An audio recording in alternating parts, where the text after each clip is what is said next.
parfois en mule, mais la plupart du temps à pied. Quand je dis parfois en mule, on ne monte pas dessus. Hein.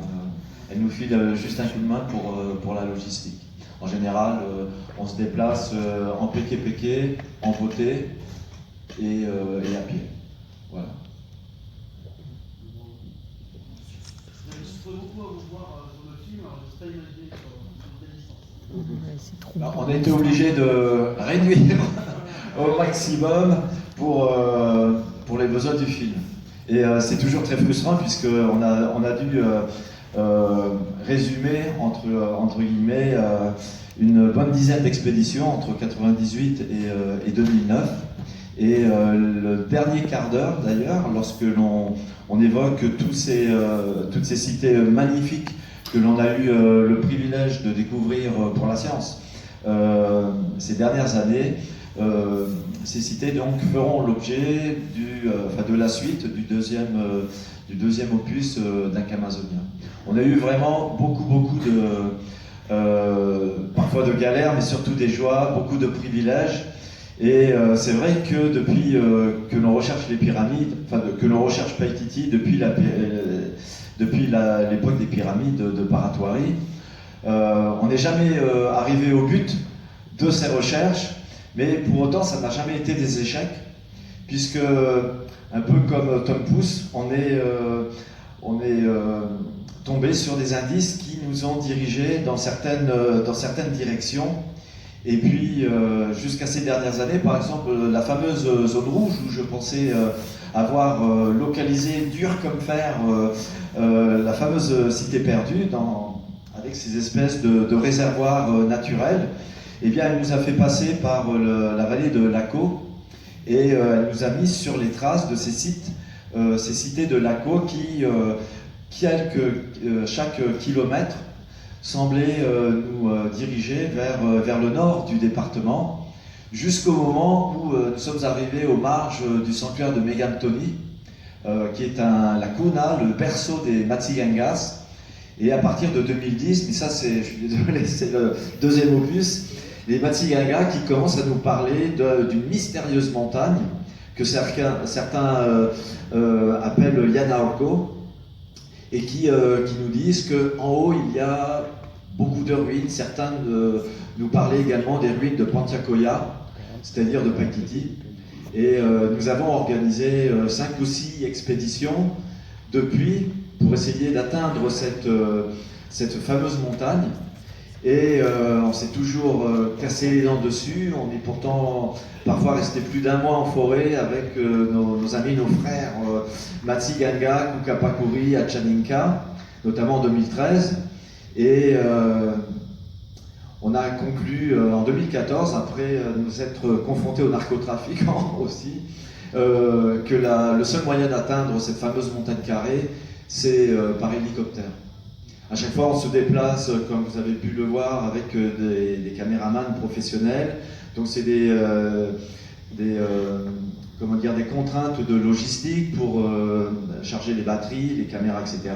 Donc, un générateur électrique, donc du carburant. Donc, on est toujours avec une petite caravane. On essaie de réduire le maximum, mais quand même. Et on est quand même arrivé à la conclusion en 2014 que le seul moyen c'était par les airs. Voilà. On a essayé de faire une opération héliportée il y a un petit peu moins d'un mois. Et alors malheureusement je ne vais pas trop en parler pour des raisons juridiques, parce qu'on n'avait pas tous les permis pour entrer dans cette zone. On avait le permis d'une communauté, celle de Megantoni, du district de Megantoni. On a fait l'opération avec l'armée et on attend un petit peu pour communiquer dessus. Et on est reparti plus convaincu que jamais que le site est bien dans cette zone de la montagne carrée et des lacs. Voilà.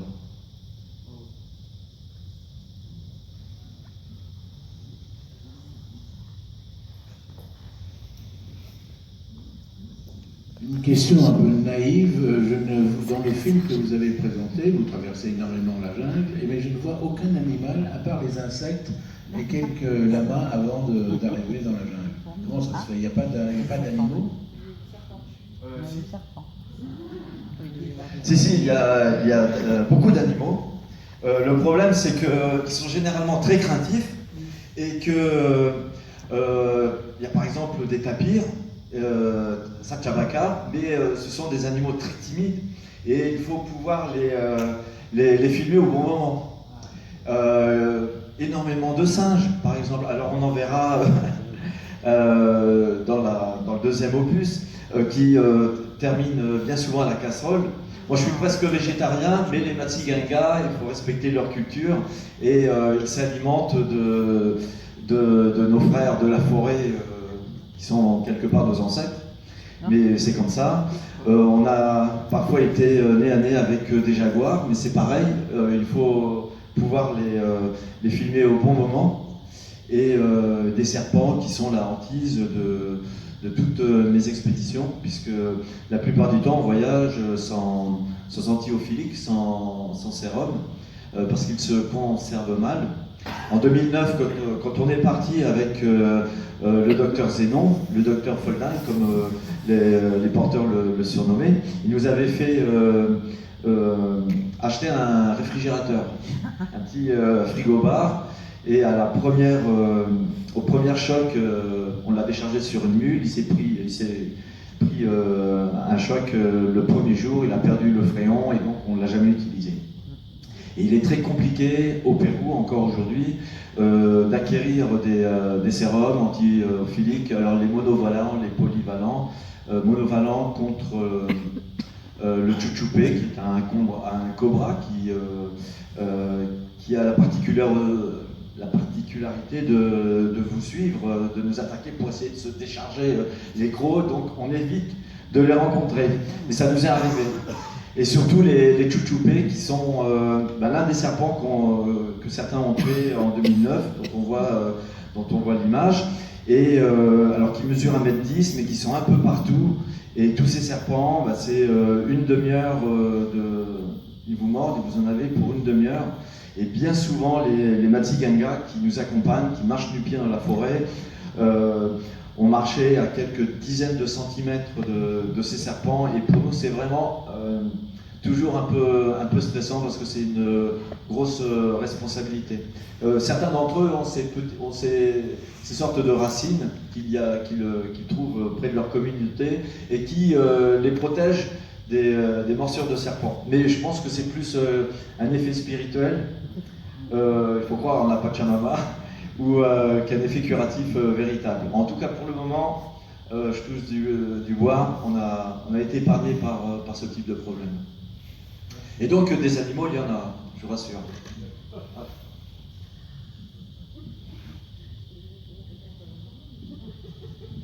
Question suivante. Alors, je vais rajouter quelque chose au niveau des animaux.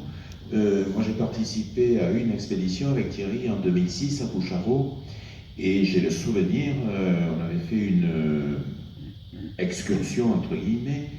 Tu te souviens, on avait remonté la petite rivière qu'il y avait en face, donc on avait traversé le Rio, remonté une petite rivière, c'était magnifique d'ailleurs comme endroit, et on est arrivé on va dire dans une gorge très étroite, et au-dessus de nous, il y avait des centaines de perroquets verts qui faisaient un boucan d'enfer. Je pense que c'est la première fois qu'ils voyaient des humains, donc ça devait les effrayer un petit peu. Et moi, c'est le souvenir que j'ai au niveau animaux. Aussi dans la zone des pyramides, qui est un chaos géologique, il y a des anacondas, il y a des dizaines de caïmans. Et alors, si vous allez pisser la nuit, vous devez faire attention, parce que vous voyez leurs yeux, et il faut faire attention. Donc c'est un foisonnement de faune dans la forêt amazonienne, dans cette région-là en tout cas, et être très prudent, et ne pas se croire Indiana Jones justement, et respecter les lois de la nature, et pas faire de bêtises, regarder où on marche, où on met les mains, où on met les pieds, et faire très attention, sachant que les serpents les plus dangereux se déplacent la nuit. Donc, prudence. Les fourmis, oui. Il y en a des plus grandes qu'on appelle les Usula qui font 4-5 cm et qui collent une bonne fièvre si elle te mord. Mais elles ne sont pas mortelles pour quelqu'un qui a un état de santé normal. Oui. Et encore, les fourmis, quand on les voit, là, celles qui nous avaient envahis, c'était les dernières vagues. C'est-à-dire, c'était encore plus impressionnant quand on s'est rendu compte de ce qui nous arrivait, quoi. En 5 minutes, il a fallu déguerpir. Ouais.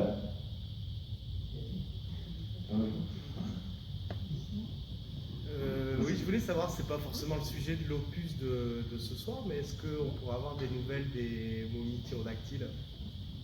Ben, les momies, on est en plein dedans. Elles ont été remises en partie à l'université d'Ica il y a 15 jours. En fait, elles ont été remises au mois de juillet. Ça fait plus d'1 an qu'on était sur cette affaire. On cherchait une institution péruvienne qui puisse les prendre en charge. On avait contacté l'université San Marcos de Lima qui était intéressée, mais dès que mes amis Joyce Mantilla et Jaime Mossan ont commencé à diffuser l'information à ce sujet, certains détracteurs se sont un peu déchaînés et ont contacté des responsables, et notamment des avocats, le service juridique de l'université de San Marcos, en leur faisant quelques pressions, si bien qu'ils se sont un peu rétractés.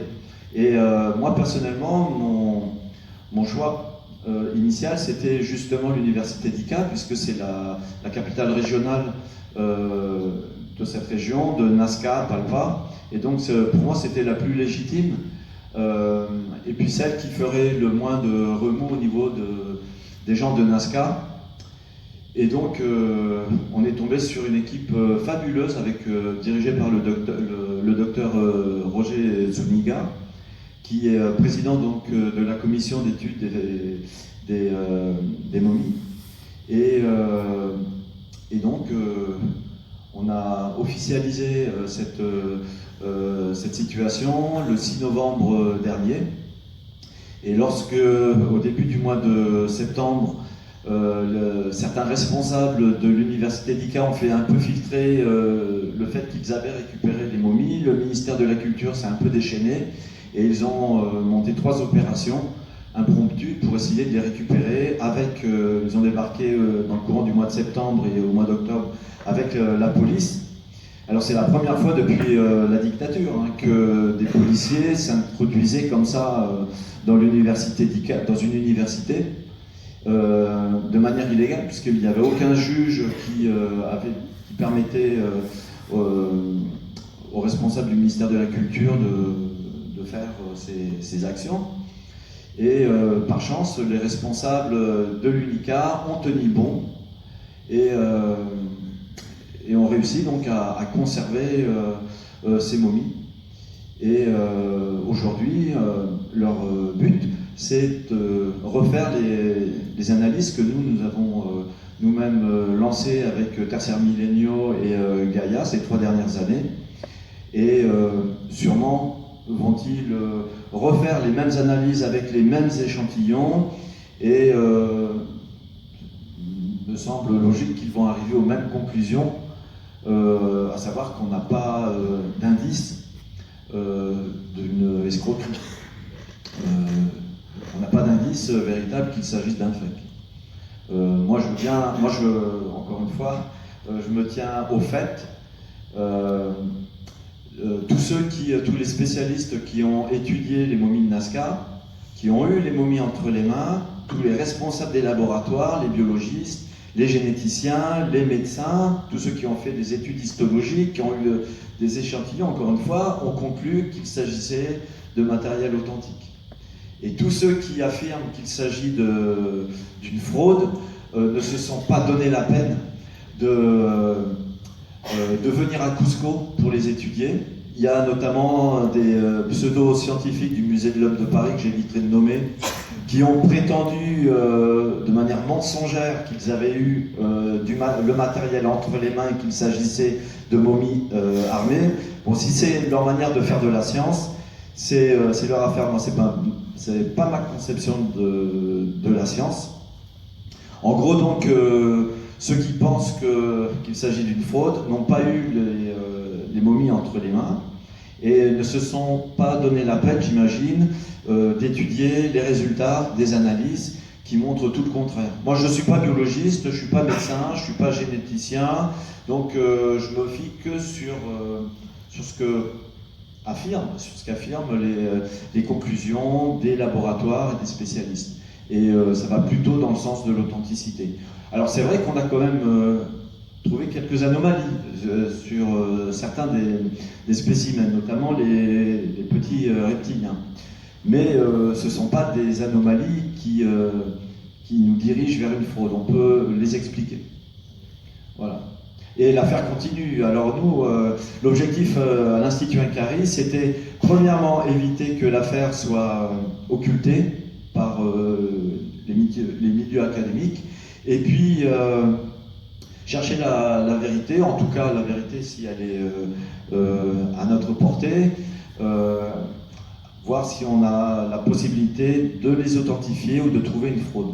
Et l'année dernière, lorsqu'on a présenté les résultats au Congrès de la République du Pérou, je pense qu'on a rempli notre contrat, en tout cas moral, et c'est la raison pour laquelle on a commencé à se retirer un petit peu de cette affaire pour revenir vers les traces de Paititi. Voilà. Même si on reste bien sûr sur le projet, c'est une responsabilité morale aussi que l'on a, et puis on n'abandonne pas l'idée de montrer le site véritable des momies Nazca dans quelques mois, qui pour moi est la pierre d'achoppement, la zone rouge, je veux dire, de l'affaire de Nazca. Voilà.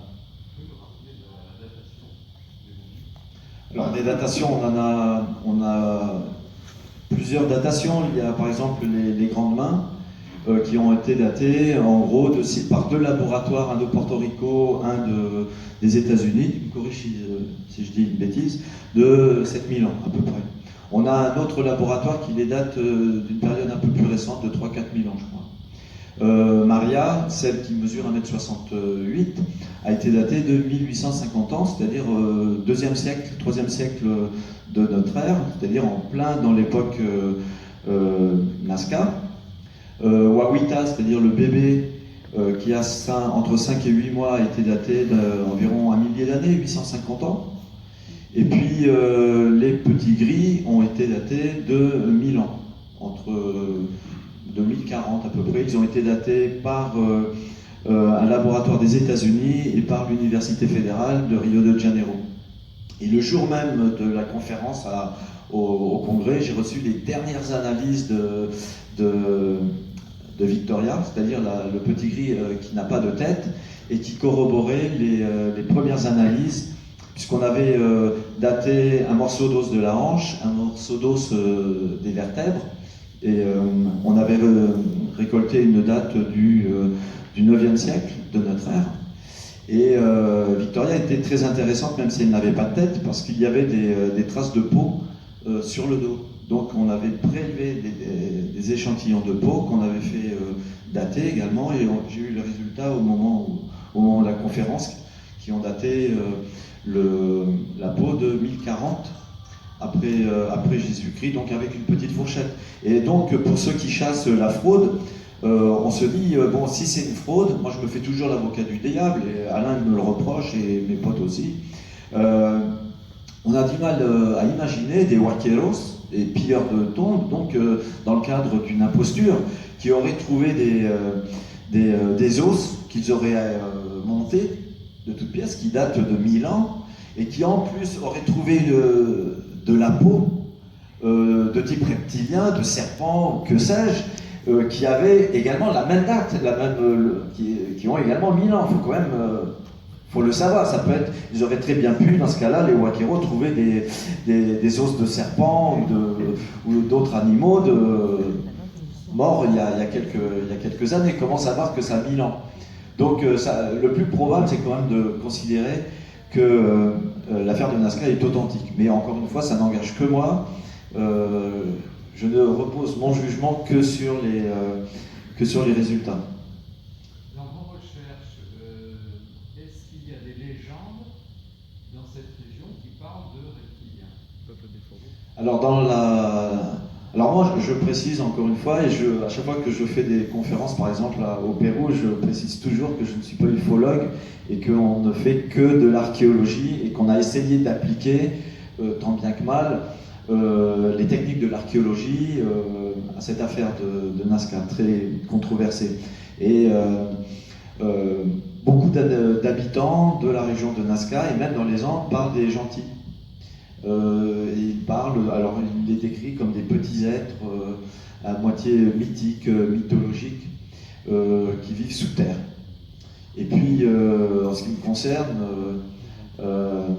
j'ai une formation d'historien, et ce qui m'intéresse, c'est l'anthropologie et toutes ces traces écrites notamment, et une iconographie extraordinaire dans la région de Nazca, puisqu'on a trouvé des géoglyphes qui semblent représenter ce genre de petit être gris.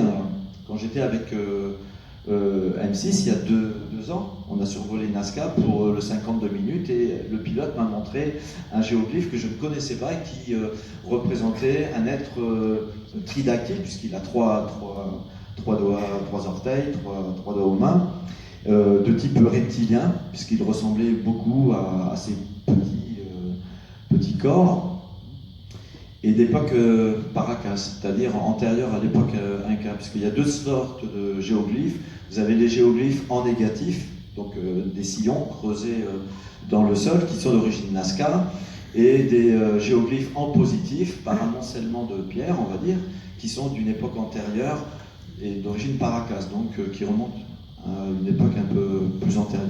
Alors, entre parenthèses, la civilisation de Paracas n'existe pas. En fait, c'est du vieux Nazca. Et donc, on trouve également des représentations iconographiques dans la céramique, dans les tissus. Et jusqu'à l'affaire de Nazca, on pouvait considérer qu'il s'agissait peut-être de représentations mythiques, mythologiques, d'êtres surnaturels. Et avec l'affaire de Nazca, dont certaines représentations s'apparentent étrangement à ces petites momies, on se dit que peut-être que les artistes qui ont dessiné ces êtres mythiques ont vu quelque chose, ont été témoins de quelque chose. Sur certaines céramiques, par exemple, on a une représentation d'un petit être de type reptilien qui donne l'impression qu'il est en train de pondre un œuf. Or, on a trouvé Josefina et 4 œufs dans son abdomen. Alors ça nous a scotché. D'ailleurs, j'en ai des frissons quand j'en parle, parce que je revis ça quand on a découvert les radios, on n'en revenait pas. Et alors certains détracteurs, évidemment, prétendent qu'il s'agisse d'objets de métal. C'est complètement stupide, ou de pierre. Alors que des waqueros auraient très bien pu, dans ce cas, prendre des œufs de lézard ou des œufs de caille et puis les mettre dans un corps. Et la surprise a été, par exemple, de découvrir un 4e œuf en formation de quelques millimètres qui est dans un oviducte, et de trouver une forme assez curieuse dans l'un des œufs qui ressemble étrangement à un embryon. Alors, moi, je ne suis pas spécialiste, mais cet embryon me fait un peu penser à la tête d'un lama. Et on n'a pas... J'ai pas entendu de détracteurs dire « Ah bah oui, c'est des embryons de lama. » Enfin, c'est des œufs de lama. Et ils auraient pu le dire, parce qu'ils sont très souvent de mauvaise foi. Mais c'est pas grave. Est-ce que vous avez étudié un système de reproduction de ces êtres? Alors moi, vous savez, je ne suis pas biologiste. Mon ami José de la Cruz serait là, je lui file le micro, mais non. Non, on n'a pas... Sauf qu'il y a un cloaque. On a observé une ouverture horizontale entre les jambes de Josefina et un oviducte. Alors il ne serait pas ovipare, mais vivipare. Ovopare, voilà, quelque chose comme ça. Ouais, je répète bêtement ce qu'on a essayé de m'expliquer, mais ça ne suffit pas. Et donc on a l'impression qu'il s'agit de quelque chose d'authentique. Et s'agissant de Maria, de la plus grande, elle a aussi des empreintes digitales. Alors moi, il faudrait qu'on m'explique comment des Wakero pourraient avoir reproduit des empreintes digitales qui ne correspondent pas aux empreintes digitales de l'Homo sapiens, qui sont en forme un peu spiralée, mais ce sont des empreintes verticales, en forme de strie. Voilà. Et franchement, si ce sont des Wakero balèzes, ils méritent le prix Nobel de l'imposture. Moi, je les recommande à Spielberg parce qu'ils ne feront pas mieux. On nous a sorti l'imprimante 3D aussi, des choses comme ça. Alors j'ai un ami, Marc Herman, qui fait des imprimantes, qui fait des reproductions, que tu connais Yves, qui fait des impressions en 3D, mais ça ne ressemble pas quand même. Ouais, tout à fait. Beaucoup trop récent. Oui, et surtout, ça passe pas les scanners. Ça passe pas les scanners, l'impression 3D. Là, quand même, au niveau des images des IRM, les dernières étant assez détaillées, les spécialistes qui ont travaillé dessus n'ont pas détecté de traces de manipulation ou autre. Donc, voilà. Parce que bon, ça aurait été, comme tu le disais, fabriqué et monté avec des os de poulet, des os de lama ou je sais pas quoi, il faudrait que ça se voit. Or là, on ne voit rien, il y a de la continuité.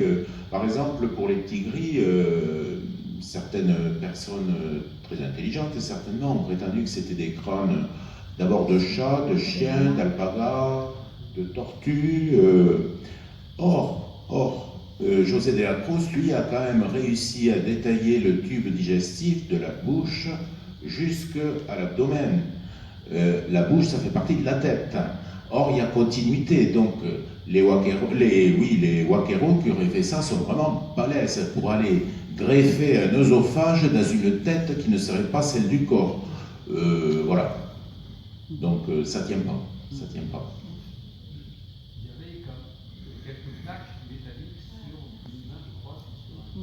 Oui, bah, justement, on a trouvé plusieurs objets métalliques dans des organes et dans certains spécimens. Les mains, par exemple, les grandes mains. La première grande main qu'on a eu la chance d'étudier avait plusieurs anneaux insérant des os ou des ligaments. Et puis on a récupéré d'autres mains qui avaient des plaques sur la paume supérieure qui ont été analysées par IREMED, qui est une institution publique qui travaille au ministère des Mines. On a trouvé également, alors ça c'est le plus intéressant à mon sens, une plaque sur un petit gris que les internautes ont appelé Albert, et une plaque sur la hanche droite, ici. Donc, et aux radiographies, on s'est rendu compte que Albert, en plus, avait des problèmes d'ostéoporose, une espèce de maladie osseuse, et qu'il avait comme une fracture à la hanche. On lui aurait mis donc une plaque et l'os s'est reconstitué. Et donc, il y a une réaction sclérotique qui, selon les médecins, ne peut se produire que si l'être est vivant. Sinon, c'est de l'os mort, etc. Quant à Josefina, elle a une plaque de métal et qui a aussi été analysée. Alors, on a retiré un petit échantillon sur la partie plus plane et ça ressort comme principalement du cuivre. Alors le cuivre, paraît-il, c'est un bon conducteur, pardon. Et l'intérieur, enfin la partie centrale qui est plus épais, qui semble avoir un insert à l'intérieur du corps, paraît assez intéressant, puisqu'il y a des petites cavités géométriques qui ont été aperçues lors des scanners. Et des fois, on se prête à rêver, est-ce qu'il ne s'agirait pas d'autre chose qu'un simple ornement? Mais ça... Oui, un implant, c'est pas l'intérieur, c'est quand même dessus. Mais quelque chose qui pourrait peut-être avoir une fonction qu'on ignore. Ah oui, peut-être, enfin je sais pas, je pourrais pas vous dire. Enfin, tous les objets ont été analysés par Iremet. Et l'un des anneaux que l'on a récupéré d'une main a un pourcentage de titane, par exemple, aussi. Alors ça, c'est un peu plus étonnant. Sinon, bon, le cuivre, l'or, les plaques trouvées sur les mains sont principalement en or et en argent aussi. Ça correspond à la culture Nazca, donc un alliage normal, entre guillemets, pour la région de Nazca, sachant que quand même ils ont été datés de 7000 ans. Bon, ça mais bon, on n'a pas toutes les réponses, et en fait, dans l'affaire de Nazca, plus on répond à des questions, ça soulève d'autres problèmes. Et à mon avis, il y a encore pour un moment. Bien.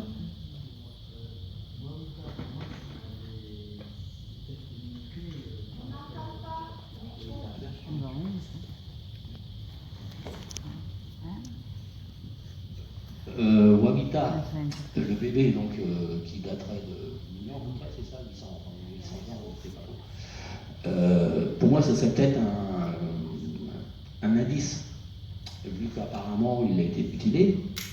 C'est peut-être le seul où on a peut-être des indices d'une manipulation finalement. Ça peut être intéressant justement de savoir qui a fait cette manipulation, de quand ça date la manipulation. Parce que bon, ça date des Incas a priori, donc la datation ça nous amène aux Incas. Prouver que les Incas auraient manipulé, auraient fait quelque chose à ce niveau-là, ça pourrait aider aussi pour les autres, et c'est ce que je veux dire. L'exemple de Wawita est super important, intéressant, parce que dès le début, Quand on a découvert Wawita, quand le Wakero Mario nous a emmené Wawita, on avait vu que les pieds et les mains semblaient avoir été sectionnés. On l'avait gardé pour nous pour éviter d'alimenter les arguments des détracteurs.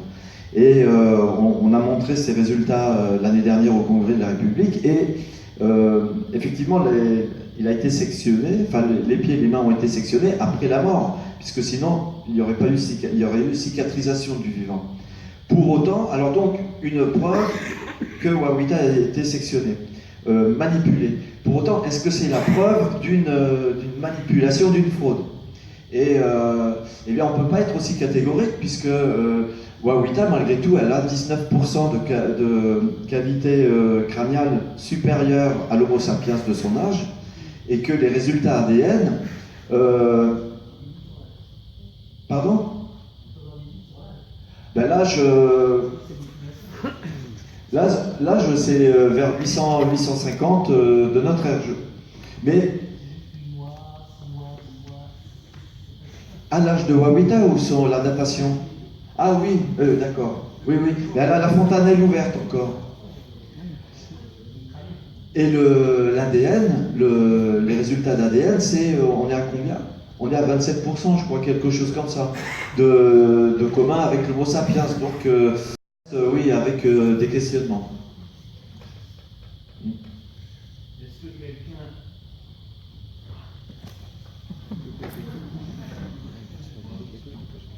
Est-ce que quelqu'un, à votre connaissance, a fait un rapport, une relation entre ces événements et ces constatations et ceux qu'on trouve en Amérique du Nord, où les Indiens, toutes les tribus indiennes de la côte Est essentiellement, disent qu'il existe des créatures intelligentes depuis très longtemps sous terre et qui sont montées à plusieurs reprises pour voir les Indiens qui existaient déjà à l'époque, hein, parce que ça peut remonter à des dizaines de milliers d'années. Hein.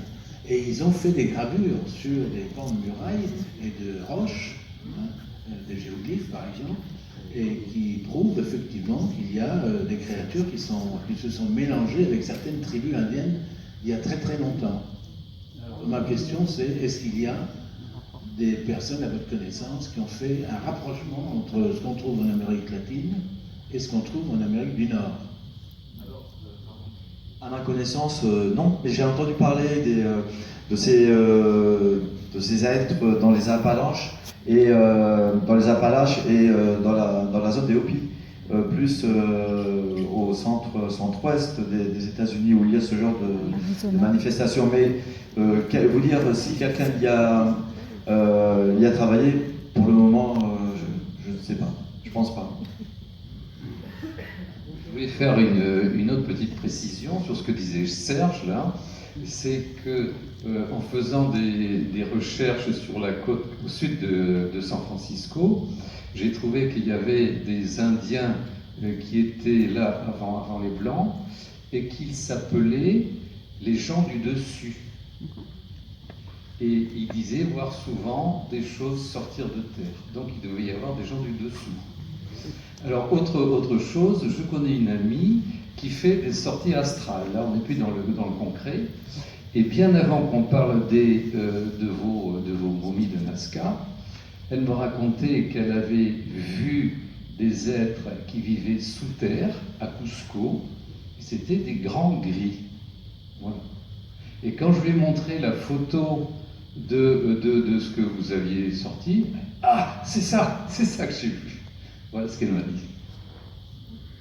D'accord, bah c'est super intéressant. Et de toute façon, si Maria existe, à l'époque où on nous a présenté Maria, il y a une autre momie de la même espèce, on va dire, qui a été découverte. Un groupe de Russes et d'Italiens sont venus. Les Russes l'ont baptisé Petra. Et il y a quelques vidéos qui circulent sur Internet qui la montrent. Ils ont prélevé des échantillons intercostaux de cette momie. Ils ont essayé de la récupérer. Elle a transité au sud du Pérou, elle a passé de la Bolivie, elle a été interceptée à Brasilia. Et aujourd'hui, on aimerait savoir où elle se trouve et quels sont les résultats ADN. Tout ça pour vous dire que s'il y a une, s'il y a deux, il doit y en avoir beaucoup plus. Et c'est la raison pour laquelle on aimerait vraiment avoir accès au site. Alors ceux qui suivent l'affaire de Nazca, vous avez sûrement vu des vidéos, des photos de la caverne remplie de diatomées où Mario raconte qu'il aurait découvert les momies ici. Alors c'est une version officielle puisque le site est ailleurs. Et pour des convenances X ou Y sur lesquelles on pourrait revenir, mais ce n'est pas le site véritable.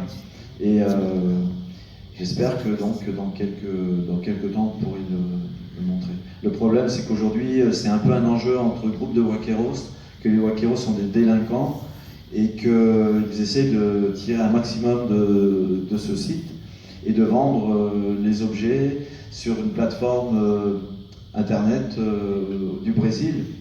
Et nous, à l'Institut Incari, pendant 3 ans, on s'est cogné avec ces gens-là pour éviter que ce matériel puisse disparaître. Et on s'est retrouvé au milieu des Waqueros, du ministère de la Culture, de la Justice, etc. Et puis, avec des pressions de nos amis de Gaïa et de Tercer Millenniaux, et ça n'a pas été toujours très simple avec nous, pour nous. Et donc j'espère que, encore une fois, on pourra montrer le site dans quelques temps. Pour moi, c'est l'endroit qui détient la clé de l'affaire de Nazca. Et donc des grands gris, encore une fois, moi, vous connaissez sûrement plus que moi sur le sujet. On parle aussi, on m'a parlé du peuple des fourmis, du peuple fourmi, des choses comme ça, qui pourraient se rattacher à nos amis reptiliens. Pourquoi pas? Voilà. Ça, c'est une autre histoire. Et donc, avec Alain, comme pour la recherche de Petiti, on a filmé toute cette affaire. Et on est en train de préparer 3 films sur l'affaire de Nazca, vus de l'intérieur, avec des images qui n'ont jamais encore été diffusées, ni par Tercer Millenniaux, ni par Gaïa, ni par les différents médias qui s'y intéressent actuellement. Et c'est vrai. Merci.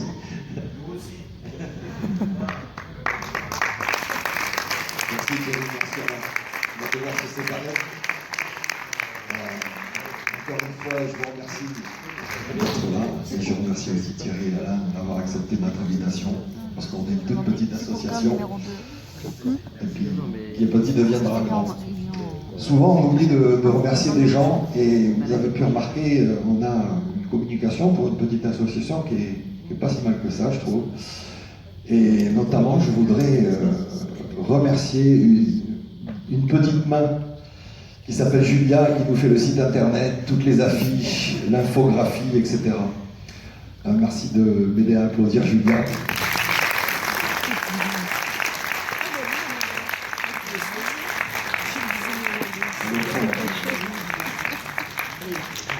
On va pouvoir continuer dehors, peut-être. Voilà, peut-être un dernier mot, Alain. Écoutez, moi je propose qu'on se donne rendez-vous pour dans quelques mois, pour soit la suite d'un Caledonia, soit l'année prochaine. Si ça vous va, hein.